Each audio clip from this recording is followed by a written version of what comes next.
Susulong ko ang mga batas na makakatulong po sa ating mga farmers. Dapat po ang ating mga farmers po ang suportahan ng gobyerno. Ang mga farmers po dapat tulungan sa mga ayuda. Kayo po yung mga kababayan natin na ulan, init, na nagtatrabaho po. Isang kahig, isang tuka.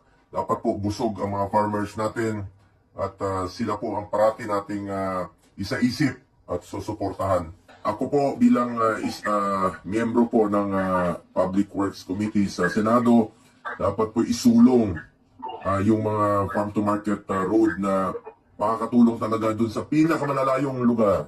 Senador ng ating bansa, Mr. Malasakit, ang bisyo ay magserbisyo, Senador